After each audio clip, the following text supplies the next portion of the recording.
Hey everybody, it's Jason Blaha here, and today I want to talk to you guys a little bit about police trade-ins for preppers for getting a quality sidearm, because I happen to have come across this and I snatched it up because it was too good to pass up.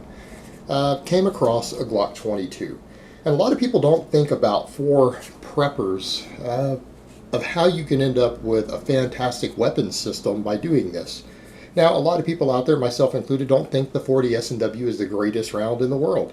I think it's a good round. I think it's a solid round. It's a good performer. As a hand loader like me, it actually is better than it is for most people, right? We can get a lot more out of it. But there's a lot of Glock 22s and 23s out there as police trade-ins, and you'd be amazed at what you can find for deals sometimes. Because this one, I got a hold of it. I went to see it. The only downside, it only had one magazine. It has the original case. But what I got this for versus what I got is ridiculous, because the gun almost looks like it's never been fired. In other words, let me take it down here. When I went to take it down, when I saw the price on it, I'm like, there's got to be something wrong with this. I opened it up, and it still has the factory copper grease in it. Factory copper grease. All of the bluing is still on the barrel. How long does it take to scratch up that bluing on a new Glock barrel? 100, 200 rounds? As far as I can tell, this weapon has never been fired. I actually don't see any evidence that it's been fired. I see evidence that it's been chambered multiple times, right? Because I'm looking at the stuff on here, but this weapon does not appear to have ever been fired, and I don't think it's ever been cleaned. I think it's been chambered, looking at it quite a few times. No indication to me that this weapon has ever fired a single shot. The police officer who owned this didn't even shoot it. At least from what I can tell.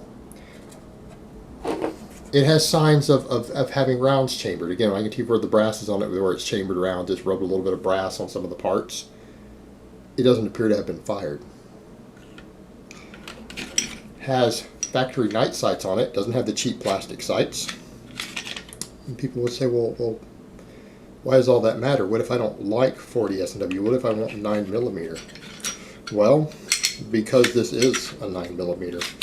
This is a 9mm for the same cost. And what I mean is, this is a Gen 4, never been fired. This is basically a new gun. It's been owned by one police officer, certified law enforcement owned trade-in.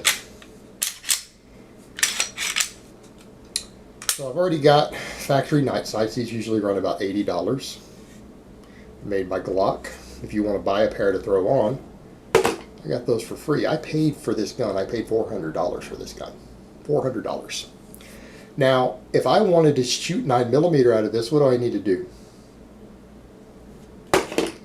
Buy 3 9mm magazines for the 17 and buy a Lone Wolf conversion barrel. In fact, a lot of people report that their simple barrel swaps into their Glock 23s and Glock 22s to 9mm function flawlessly. Absolutely flawlessly. I've seen reports of people putting 10, 15,000 rounds through them, still leaving the factory extractors and ejectors in. No problems. All they do is a magazine change and a barrel swap. So for the same price, if I wanted to shoot 9mm out of this, I don't know what I'm going to do with this yet. It was just too good of a deal to pass up. I might trade it. I might sell it. I might throw it into my stuff as a weapon system.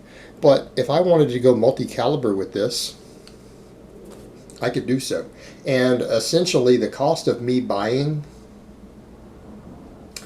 3 magazines and a Lone Wolf conversion barrel would bring this up to about the cost of buying a new Glock 19 or a Glock 17, wouldn't it?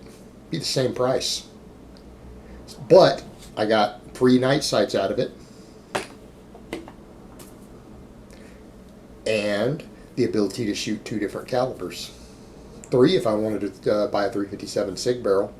That gives me 3 different proven law enforcement rounds available in the same package. See, that's one of the big perks with these 40 cal trade-ins. You can get barrels and parts to swap them over to 3 different calibers. You have access to 3 different calibers out of a Glock. Oftentimes these things are gently used. Sometimes they've never been used. You know it's not stolen because the original owner was a cop who bought it new, one owner. And at the end of the day, you can end up with fantastic deals. But yeah, absolutely. For a prepper, let's say you're a prepper on a budget, you're going to, at the very least, you're going to go get a cheap AR or rifle of some type. You're going to need a backup sidearm. And in this case, let's say you go get one of these Glocks. All right, you can get a conversion and still be on a tight budget. Get minor modifications for it along the way. Other things you can do that let you shoot two different common military and law enforcement calibers, right? With any of these 23s or 22s, if you just get the conversion barrels, because they're Glocks already, you know they're reliable. And if you just wanted, again, extra versatility, because something happens with your primary weapon, with these particular ones, you can go get those Kel-Tec sub 2000 if you just wanted a pistol caliber carbine that will fold up and fit in a backpack that will take your magazines to an accompanying system for this. So, I mean, for a prepper, something like that is a total backup system. You have that because you can get those little affordable 4-pound Kel-Tec, sometimes as cheap as $300, $350 if you shop around, that will take your handgun mag, so you can use your handgun mags and ammo if your primary rifle has failed, or you run out of ammo for it and all you have left is your handgun ammo. Again, multi-caliber diversity. And usually on a really tight budget. If you're on a tight budget, this is not going to set you back very much. So when you really look at it, police trade-ins for the prepper who is trying to do stuff on a budget, this is a fantastic way to go. Or let's say the prepper who has a multi-gun collection. Let's say you're like me and you have a plethora of guns. What if eventually you're going to have multiple properties? What if you're going to want to bury some weapon systems? Right? What if you're going to want to stock them in other places? I mean, again, a police trade-in like this, a couple extra magazines, a little bit of ammo, and something like a Kel-Tec sub 2000, you could tuck all of that somewhere in a box and bury it or lock it up at another property or inside of a vehicle as part of a bug out bag, and it hasn't set you back very much. I mean, a whole setup like that, again, finding something like this, one of those, you could end up spending maybe $1,000 and have an entire weapon system that's thrown together, that's portable, that you could have in a bug out bag or have stocked away somewhere at a fallback point, something you could get to, so that you've got some survival weapons. And again, if you're stuck in those situations, a 40 S&W is by no means a terrible choice. And if you're a hand loader, you can take this almost to 10 millimeter levels. And what I mean is, you can hand load with stuff like long shot. You can take 180 grain bullets for the 40 S&W and push them past supersonic. You can get them up to 1,100 plus feet per second and still stay within SAMI specs.